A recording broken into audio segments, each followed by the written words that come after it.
当一个人无法独自解决眼前的麻烦，他会想到借力，借一个比自己更强的力量来碾碎比自己更顽固的敌人。这个念头出现的瞬间，一切看起来合理。你在困局之中，而远方有一把刀，你只需要写一封信，那把刀就会替你切开死结。没有人在写信的时候想过一个问题：刀到了别人手里，凭什么还听你的？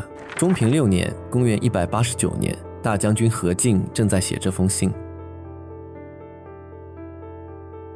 何进的权力来源只有一个，他妹妹是皇后。演义写得干脆，何进本涂家之子，因妹入宫为贵人，生皇子辩，遂立为皇后，进由是得权重任。这句话的信息密度极高。涂家之子意味着没有氏族根基，因妹入宫意味着权力不是自己挣来的，得权重任，但重任二字的底下是空的。大将军在东汉是什么位置？外戚专属的最高军政职衔，名义上总领天下兵马，窦宪做过，梁冀做过，每一任大将军都权倾一时。但何进和他的前辈们有一个本质区别，窦氏、梁氏是累世公卿，门生故吏遍布州郡，而何进的家族在他这一代之前没有任何人做过官。他坐在帝国权力的最高节点上，却没有根系。他的命令能下达，是因为头衔，头衔能成立，是因为妹妹，妹妹能保住位置，是因为儿子是皇帝。这条链条里每一环都是别人给的。所以当宦官集团威胁到这条链条时，何进慌了，不是因为宦官太强，而是因为他知道自己太脆。何进要杀宦官，这个政治目标本身并不复杂。宦官的权力基础是皇帝的个人信任，先帝一死，这层信任就断了。新帝年幼，太后临朝，大将军辅政，宦官集团此刻是最虚弱的时候。问题在于何太后不同意，时常是与何家有旧恩，太后念情，这个阻力说大不大？太后不签字，你就把事情做成既定事实，逼他追认。东汉100多年，外戚诛宦官干过不止一次。曹操看得最清楚，《三国志·武帝纪》记载他的原话：燕庶之官，古今已有，但事主不当假之权宠，始至于此。既治其罪，当诛元恶，一欲立足矣。何必纷纷招外将乎？欲尽诛之，势必宣漏，无见其败也。一欲立足矣，5个字把何进的问题拆到了最小单元。你要杀的不是拥兵在外的军阀，而是尽忠尽士，关键是快、准、不泄露，这是手术刀的活。但何进没有选手术刀，袁绍给了他另一条路，召外镇军队入京，以兵谏之势逼太后就范。演义里写袁绍的话：可召四方英雄之士，勒兵来京，尽诛燕术。这条路的诱惑在哪里？在于他看起来不需要何进本人承担任何风险。你不用亲自动手，不用得罪太后，不用担心走漏消息，你只需要等大军压到城下，所有人都会明白风向变了，太后签不签字都无所谓了。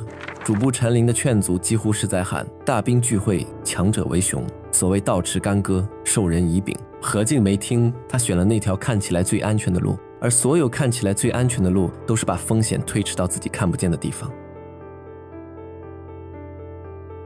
何进招的不止董卓一路，史书里写他西招前将军董卓，又调王匡、乔瑁等外部兵力，还让吴猛都尉丁原烧孟津，以诛宦官为名向太后施压。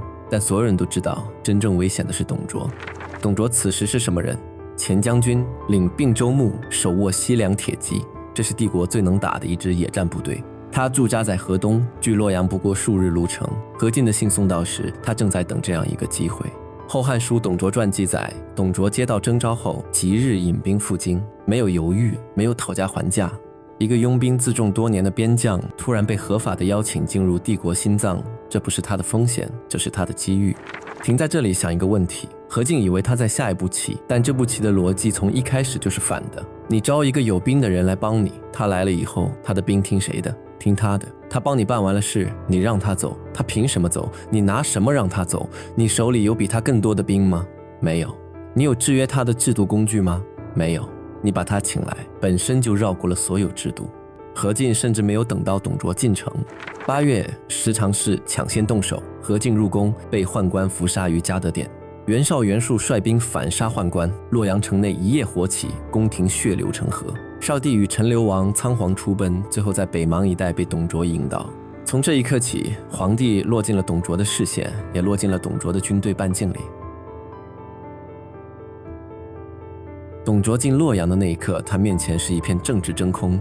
何进死了，宦官死了，少帝在他手里。洛阳禁军群龙无首，袁绍的兵不比他多。袁术刚放完火，还没反应过来。在这个瞬间，整个帝国的中枢是一间没有锁的空房子。他做了3件事。第一件，收编何进的旧部，大将军的部曲失去主人，需要一个新的效忠对象。董卓张开手接住了他们。第二件，吞并丁原的并州兵，丁原的部将吕布杀了丁原，投奔董卓。这件事下一期再拆。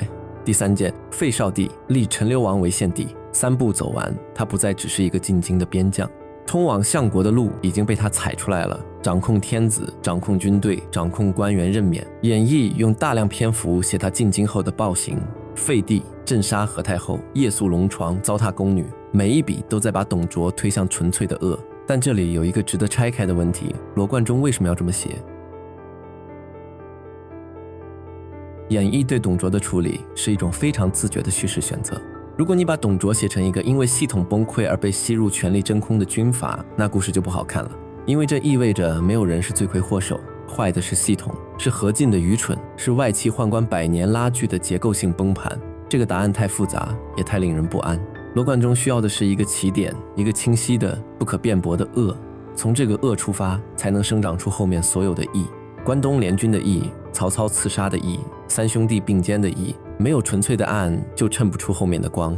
所以演义把董卓身上所有的结构性因素都抹掉了，不写他为什么能进京，只写他进京后多么残暴，不写洛阳权力真空的必然性，只写他个人的贪婪无道，不把何进的决策失误讲成制度崩盘的关键，只让读者把注意力集中到董卓这个更显眼的恶人身上。《三国志·董卓传》裴松之注引典略里有一句冷静的评价：卓有才武，少以剑侠之名。这不是一个天生的恶魔，这是一个在西北军事体系里摸爬滚打出来的职业军人，粗暴务实，不讲文官规矩。他做的每一件事，收编散兵，废立天子，集中权力，都是一个军阀进入权力真空后最合理的操作。但合理不是好故事的素材，邪恶才是。这是演义的叙事工程，给混乱一个面孔，给面孔一个名字，给名字一个道德判词。观众不需要理解系统为什么崩溃，他们只需要恨一个人。从何进写出那封信到董卓坐上相国之位，不到2个月。回头看这条路径，何进手握大将军印绶，却不敢独立诛杀几个没兵没权的阉人。他选了一条不需要自己冒险的路，让别人带刀来，结果刀到了，他已经死了。而那把刀没有主人，就自己找到了鞘。邀请暴力来解决政治问题的人，从来不是最后控制暴力的那个人，因为暴力一旦到场，他自己会寻找最短路径，那条路径不通向邀请者的目标，通向暴力持有者的利益。何进不是第一个犯这种错误的人，也不是最后一个。董卓的军队控制了洛阳，但他还需要解决一个问题：并州兵不是他的人。并州兵的主人叫丁原，丁原的手下有一个骑将，武艺冠绝3军。董卓看上了那个人，他准备出一个价，而那个人正在计算自己值多少。